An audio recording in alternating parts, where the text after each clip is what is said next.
Okay, welcome to the stream. Today is December 16th, 2022.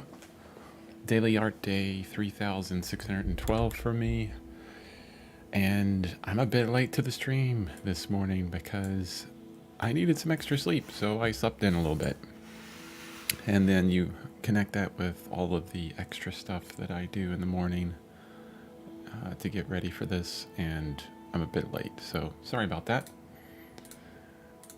At the beginning, I'm going to be moving some things around because, yeah, I may want to utilize the Control U menu. So, what is that called? Control U. The adjustment menu, I guess. I'll just call it Control U. I want to use the Control U menu to adjust just the background layer, but I realized that I have basically everything together. So, I'm going to have to merge everything and then split it apart again. Because I do have these background layers, and if I remove them, for the most part, it will adjust what I already have. So, yay, let's merge everything that we have. This is going to be fun. Within Krita, that's pretty easy. Just Control E, and it merges down. So if I pick a layer at the top and then continually hit Control E, it will continue to merge, for layers down. And then I can also clean up a bunch here. Things I don't need anymore. Or layers I don't need anymore. There we go.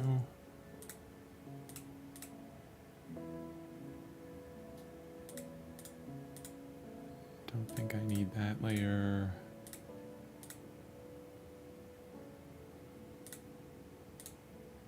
Oh yeah, this is old layers.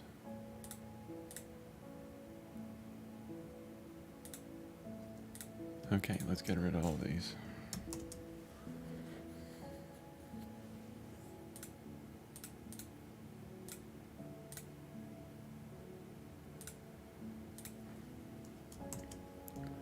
Just to clean up. And definitely remove that. Okay, and then save. Okay, so let's start separating these layers out.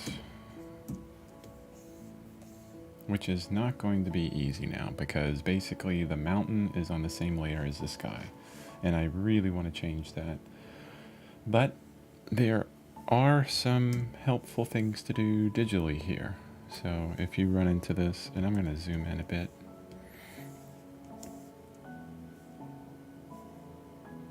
And we're just going to use this selection tool to outline the mountain. And the background color is so close to the color of the line that it's hard to see right now. But that's okay, because we can always fix it. For example, I can just kind of pull it all the way through the mountain here. Continue with the outline. And I will have to fix these edges because I don't want them to be too sharp. So I have a selection. Hey, good morning, Thinker. So you're busy working on setting up your XP Pen monitor and creating an Instagram account. Both should be ready soon. Awesome. So when those are ready, please share them with me. I'd love to see them. Well, at least your Instagram account, and share your artwork that you're doing. Great to hear it. Okay. So what I'm going to do is I'm going to hold Shift, and I'm going to add to this selection. Now that I'm all the way out here on part of the mountain that I haven't worked on yet, it doesn't need to be super exact.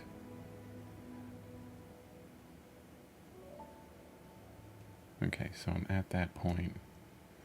And then I let go of it at probably, not a great point. So let's see. That's fine. We can still work with it.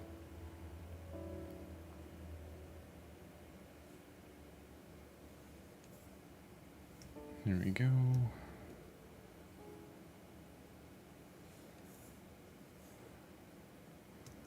You can hold Control Alt to remove portions, Shift to add portions.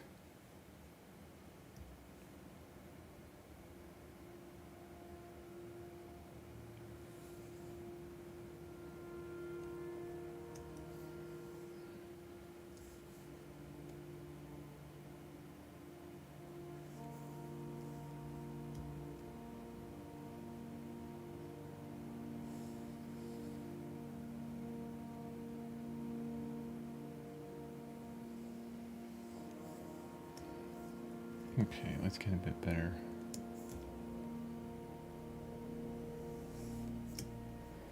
Better selections down here because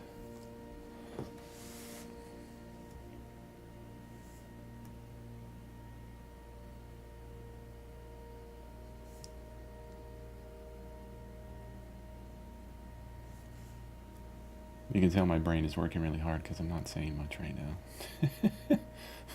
Usually I'm talking up like crazy, but not when it's difficult for me.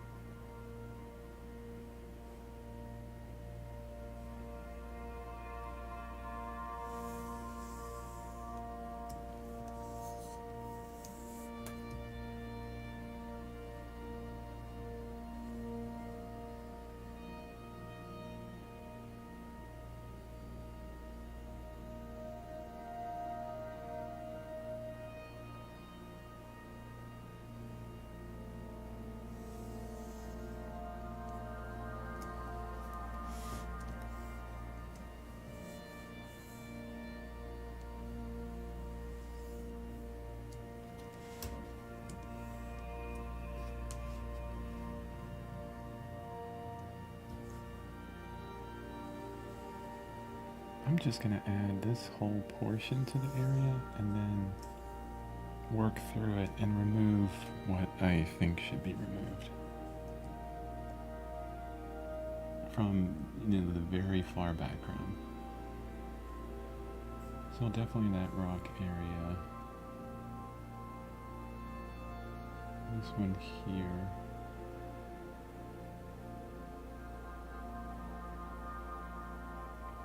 I might as well go into that area. Yeah, I think most of all this would be removed then. So let's do it this way. Let's start here.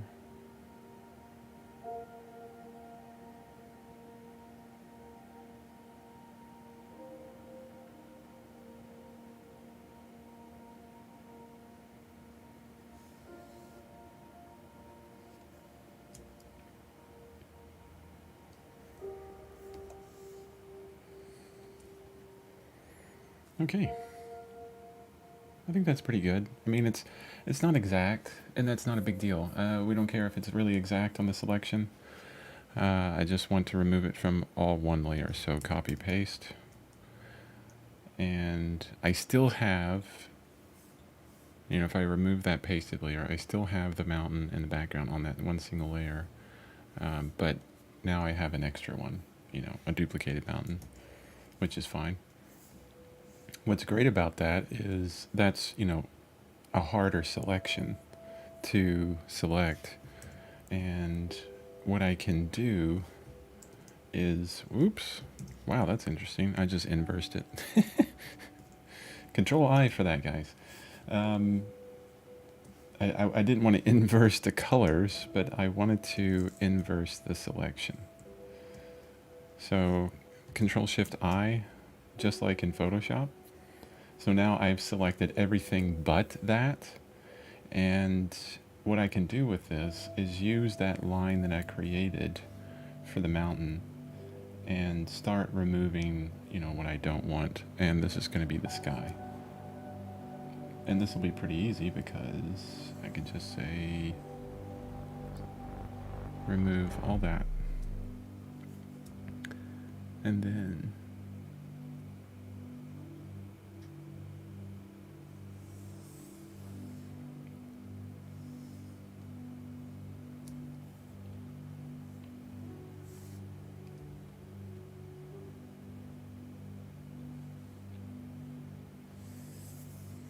remove this entire section. There we go. And then make sure I'm on the right layer. Copy, paste. And now I have the sky back there. So there's my selections for the mountain and the sky, and they're both separated, so I could remove each, and the mountain is on its separate layer. Great. Perfect. What do I need to separate out now?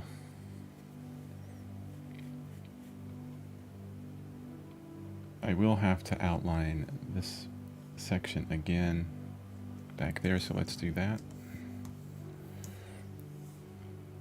Doesn't have to be exact again. Getting it somewhat close. And I kind of screwed up there,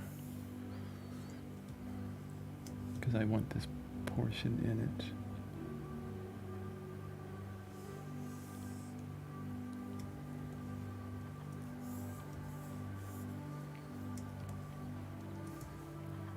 When I'm working left to right like that, my hand gets in the way of to see what's coming next.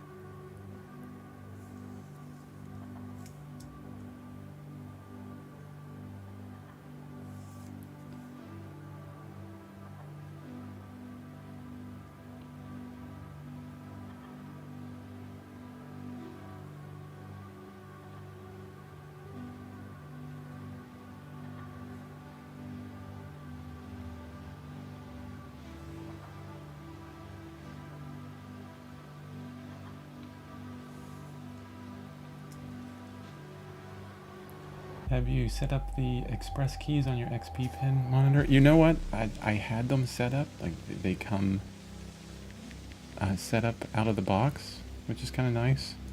And then I turned them off because I didn't like them. I kept hitting them for some reason and adjusting things when I didn't want them adjusted. But now that I'm a bit, that was when I first started with digital. I had been working on an iPad for about 2 months.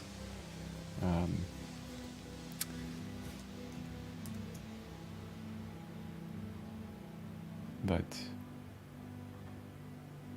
okay, where was I? Because that selection is wrong. How did that happen? Sorry, 1 second.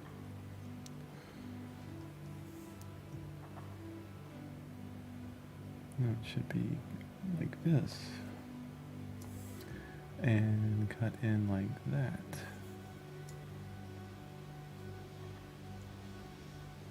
Okay, now copy paste.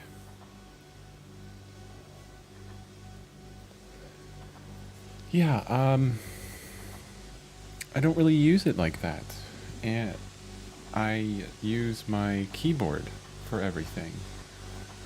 And I think one of the reasons why I do that is because I like a particular setup for everything, and I felt that there wasn't enough buttons on the sides, maybe.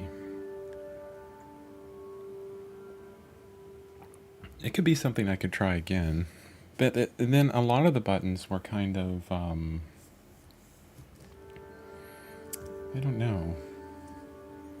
Like the rotate button, which is nice to be able to rotate things.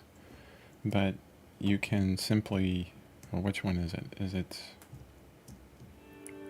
space to move things around,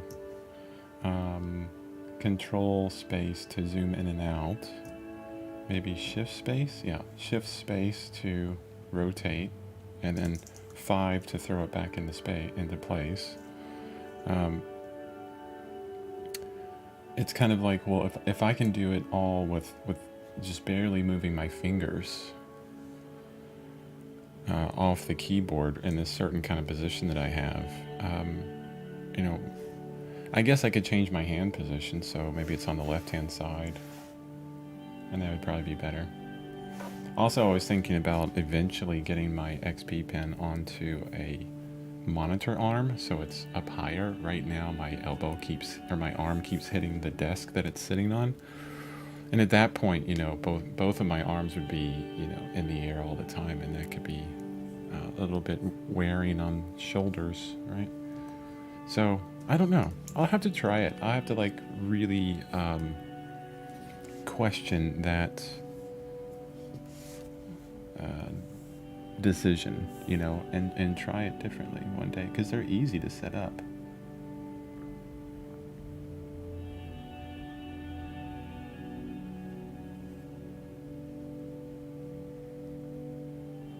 I'm gonna put the lake and the this far bank, or the close bank, on the same layer. So outlining all that, I'm gonna cut through this, our character there.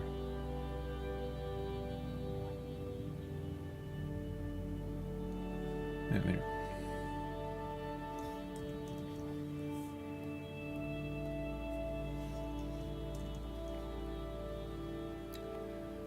Okay, the only thing that's left is the very far, you know, the front foreground. And it's so rough right now that, you know, I can kind of have some fun with outlining this.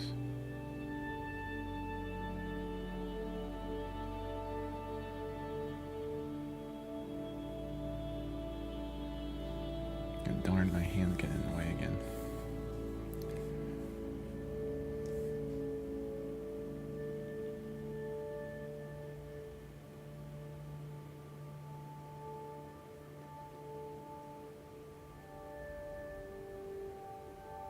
You know, one thing I could have done with this selection that I didn't think of was feather it.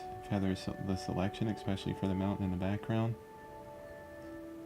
so that the edges aren't so sharp that I have to fix every single one of them. But that's okay. Now that I have the layer separated, it's easy to select again. I'm going to go ahead and do it on this layer. So to do that, you have your selection, you go up to select at the top here, and there's feather selection, or it's Shift F6, and 5 pixels is fine. So I feathered it, and then I can go copy paste, and this is the most foreground area.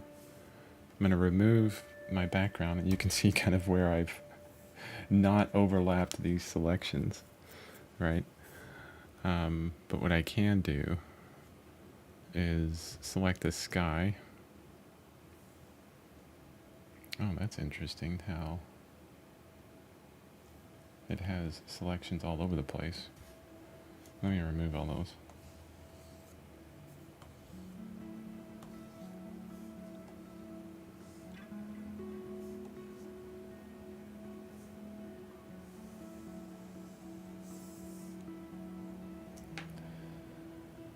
Okay, Thinker says, I think you can customize each key to the function you want, so I'm thinking of setting up the most common functions in Krita. Yeah, definitely.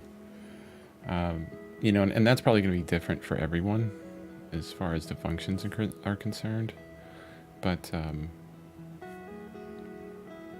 what do I use most?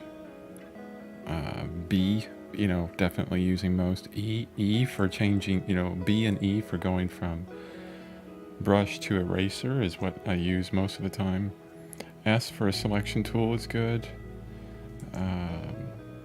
Spacebar you use all the time for, you know, just moving your canvas around. And then zoom in and out definitely is huge. And then also 1 and 2. So 1 for 100%, 2 for fit. I use those all the time. So, you know, of course, it'll be different for you, but that's my preferences. I'm going to feather this selection, copy, paste, and this is the sky again, which is interesting because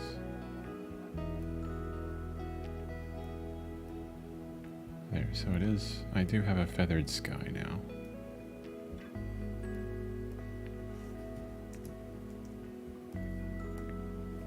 I'll just hide this one, I won't get rid of it yet. Let's select the mountain area.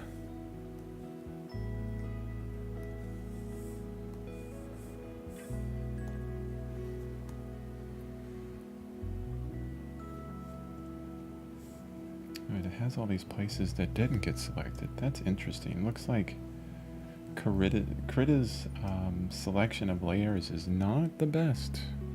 It's really interesting.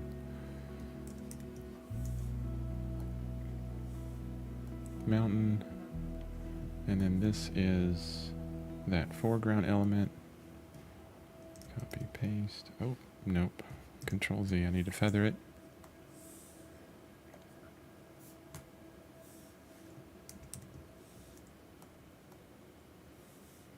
Got that one.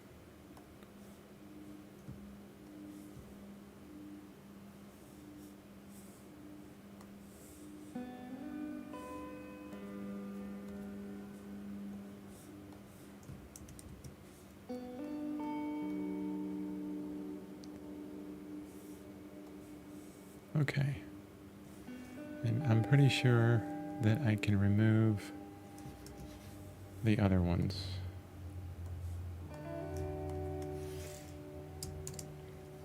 Okay. Here's all my separate selections.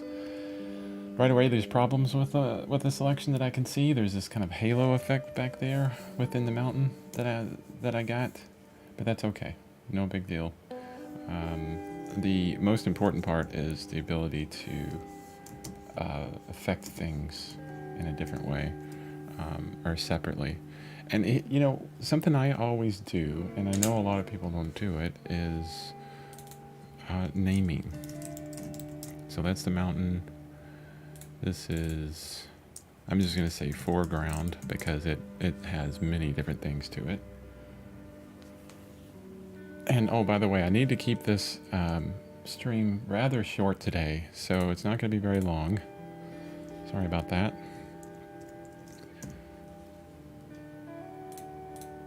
This is going to be lake and shore.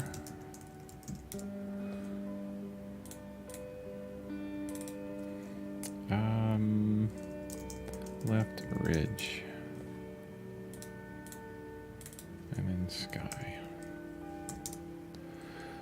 What's great about this is I can select the mountain layer and then really go in here and play around with coloration if I want. Really change it up in some way. Like if I want to saturate that a bit more, I can. If I want to desaturate it more, I can. If I want to darken it or lighten it, I can do all that really easily. But I think what I really want to kind of take on right now is that sky.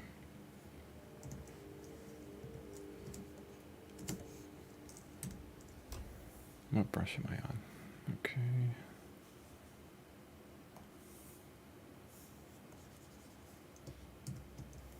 Okay, that was the brush that we created yesterday with the mountain look. And now I want this brush because I was looking at some images today for sky. And I really want to change up the clouds that we have here, or that I have here, because they really don't look that great. They're not working for me, at least. Something about them is just...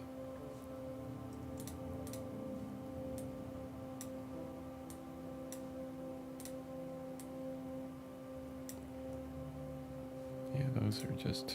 I'm just looking at shapes of clouds for these paintings. And what I really want is I want clouds that reinforce the perspective.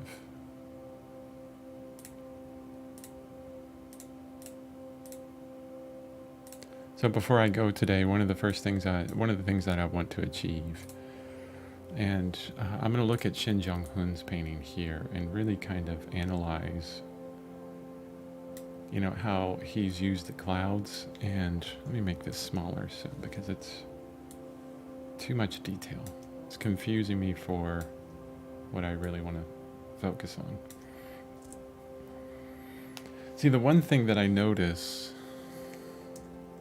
with his painting is, or with their painting, is that this distant element is a lot smaller than my distant element.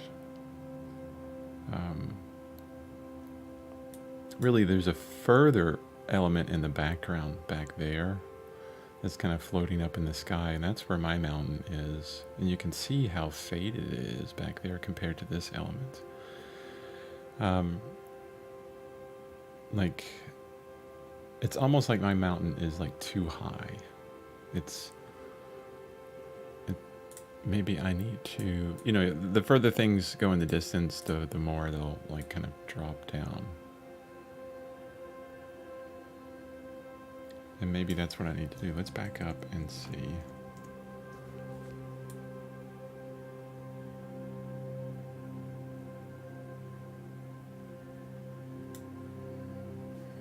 I mean, it's kind of hard to see with the sky, with the break between the sky and everything. So let's do this.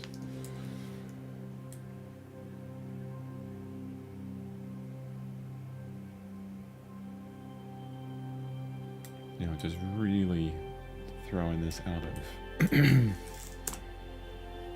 out of where it was before. So what I'm looking for is, okay, does it make it seem like that mountain is further in the background when I do that?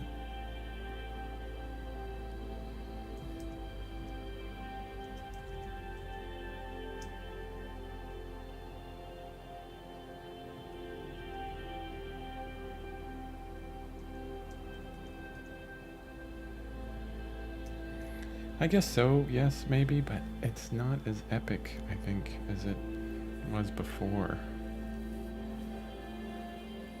Okay, so let's just see what we can do with the clouds to help with that.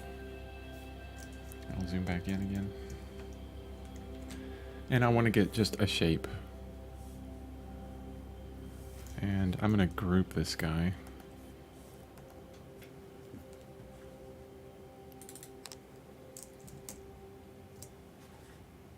This way I can add layers to that group, that area. This brush should be good enough. And what I'm going to do is just draw a configuration of clouds here. And I'm purposely zooming out. It's maybe hard for you to see, so that I can get a larger understanding of what's going on. I like this circle here, or this ellipse that's created with the clouds. I need a color that's a bit different than everything there.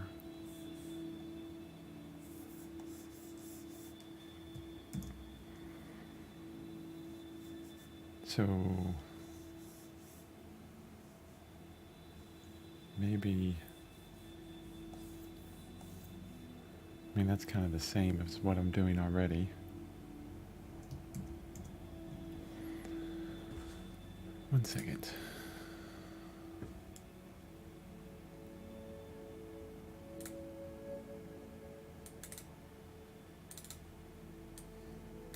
I'm going to look at some clouds that I brought down.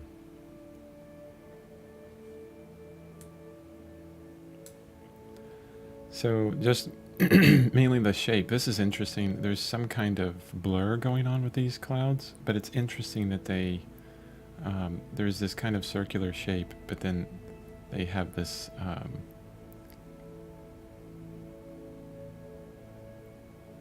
how do I describe that? It's kind of like a wheel and spoke. They're all kind of pointing to the center here. Maybe grabbing those. Let's see. Well, what I can do is, when I'm in here, I can hit D and then open in Krita. So I have those that I can kind of work from. I thought I had other clouds. Let's see. I'll just flip through it.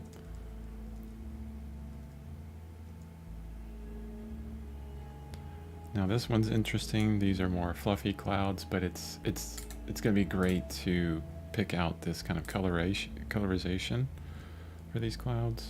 Not those. Not so much. It's so funny. Lots of photos of what I'm seeing at this time. It's, there's no clouds at all. So, I could go super simple and go with no clouds at all. But I want to try, instead of just taking the easy way out too quickly, I'm going to just see if I can find something. The subtlety there is beautiful. Oh, and I'm back to that. Okay, so those two cloud images.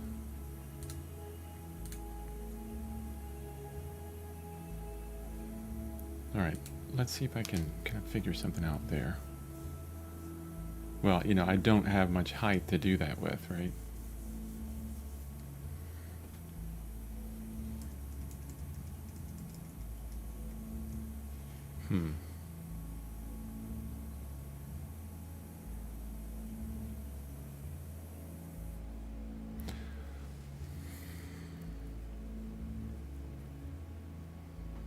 Yeah, I'm just thinking. Sorry, it's a very boring stream today. I mean, this is part of that's what I always say all the time. I mean, I know it's boring, but this is part of the art process a lot of times.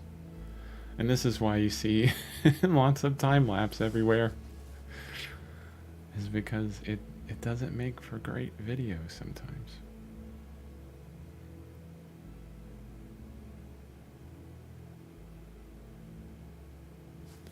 It's just not working. I need to just try some things and just see.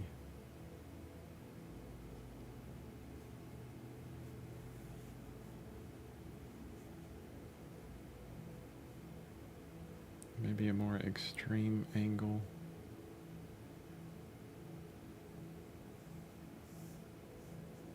And then a separate cloud here.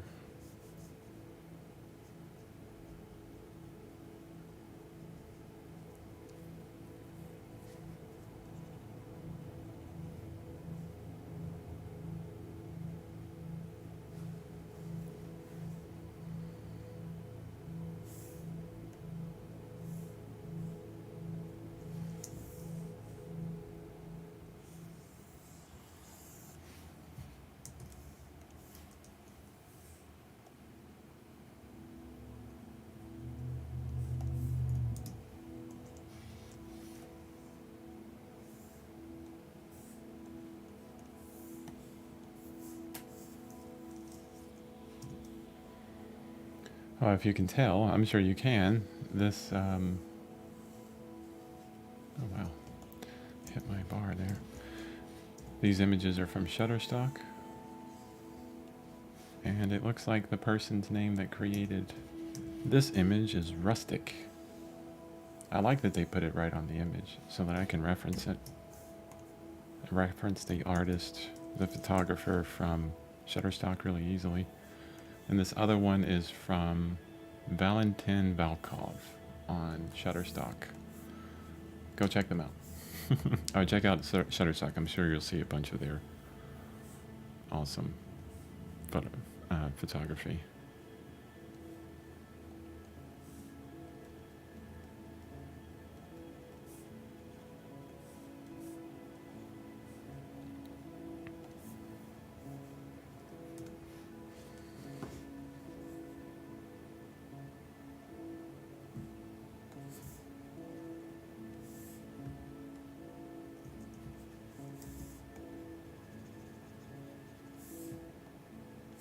Wow, those colors are crazy, right?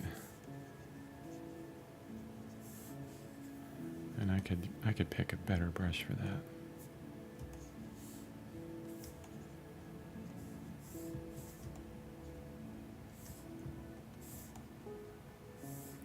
I'm just throwing in something really quickly here.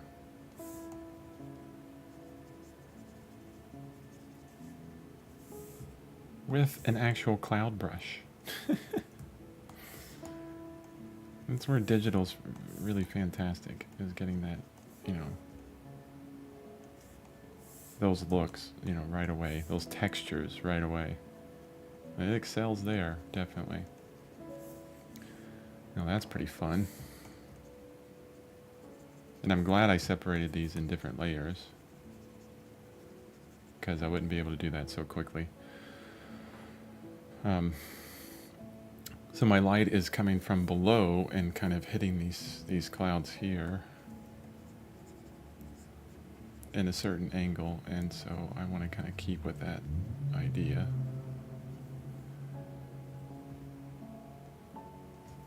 So it would probably hit the underside of these clouds.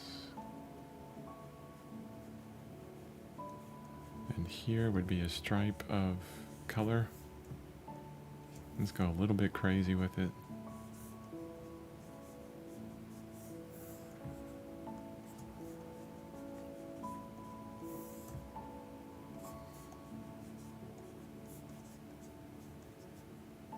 This is like a really quick color comp, honestly, for getting, you know, some kind of understanding of,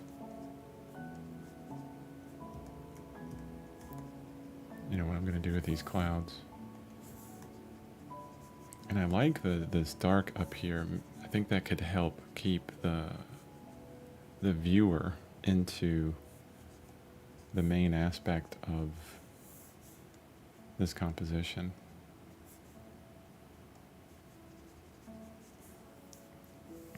I mean, right away, those clouds are way too intense for the mountain. I mean, I had to bring the mountain's intensity up to match. Or I could just easily go Control U and bring the saturation down. And I'm glad I put those on a different layer, because now I can go back through. Let me see, what brush do I want for this sky color?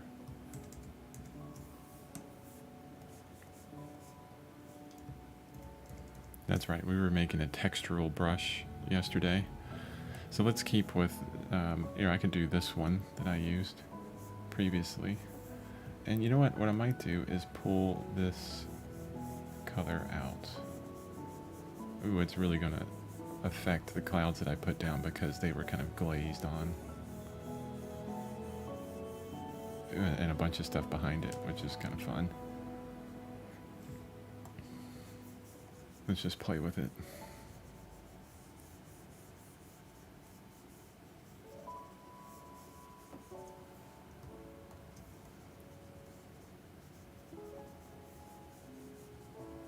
This is way too saturated for this area. Too bright, too saturated.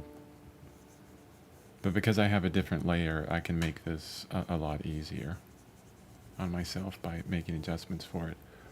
Just want to get some color down, and then I can switch to my blender brush here. Get this really large.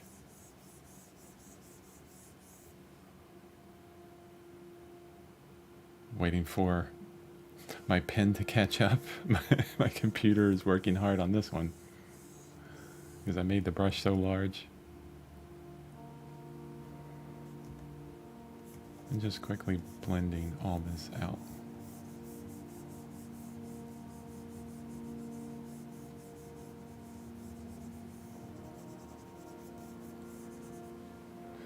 Okay. Control U. And I'm going to drop the saturation right away. Make it lighter.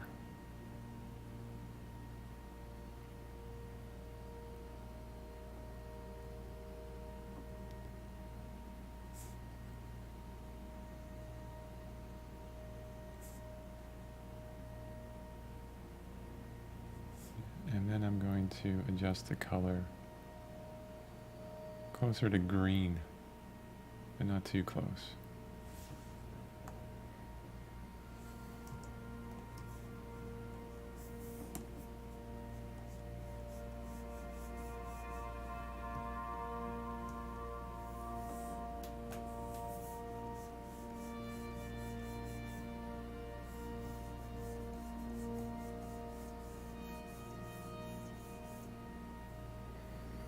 Yeah, not sure if I'm liking this change at all. That's cool because I can just remove it that quickly. Yeah, that's much more pleasant, honestly. Those colors I have back there, so let's just work those further in. I'm going to shift delete that layer that I just worked on, create another one again, because I don't want to affect these original colors that I have. And I need to paint over the clouds.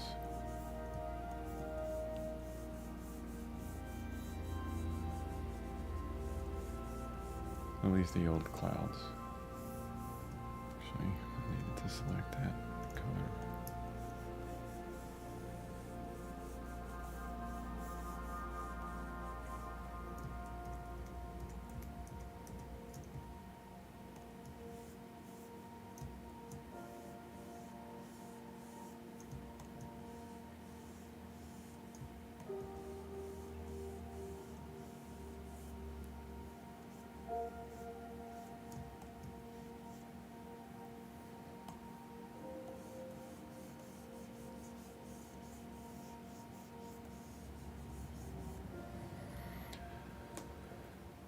After all that, what do we got?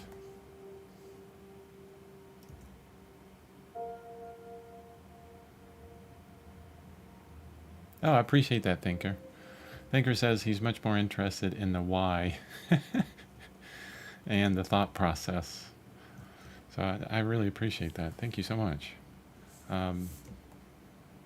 Isn't that 90% of it? I hope it is. I mean, well, a lot of times we just draw, we just do things. Okay, here's what I'm going to try. I'm going to, I have my sky layer. I'm going to try this without any clouds.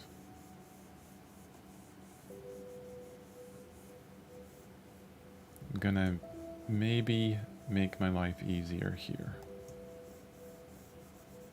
Maybe.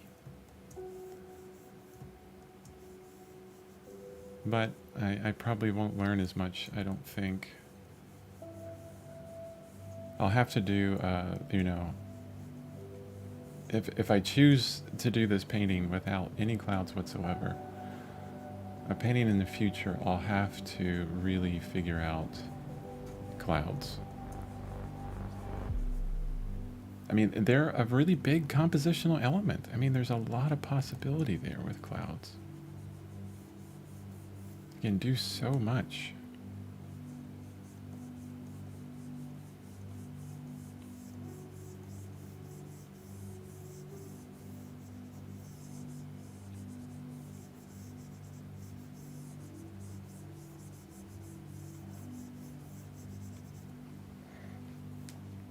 All right, let's remove the reference images.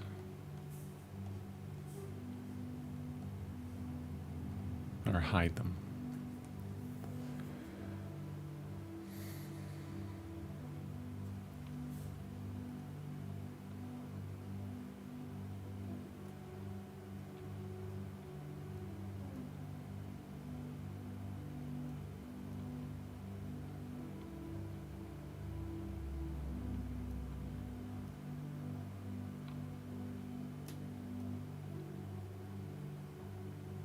Okay, yeah, I think there needs to be some kind of cloud element, and I just need to figure that out.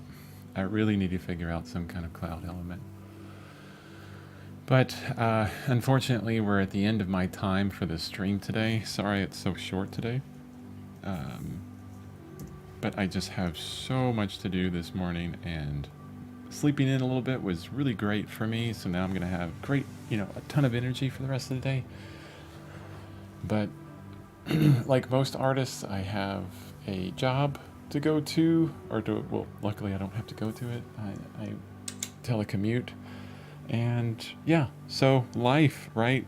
Balancing life and art, time management is one of those things. But I wanted to get a stream in, at least something going on, and I think I accomplished a really big portion of this by separating all those layers out again so that I can move a bit faster with, these compositional things that I'm working out. But anyway, thanks for joining me, everyone. Thanks for showing up. And I will be here again tomorrow. However long the stream is, I'll be here around, 3 to 4 a.m. Pacific time, which is it's good for you if you're on the East Coast or in the UK, but not good for half of America, basically, unless you're up super early like I am.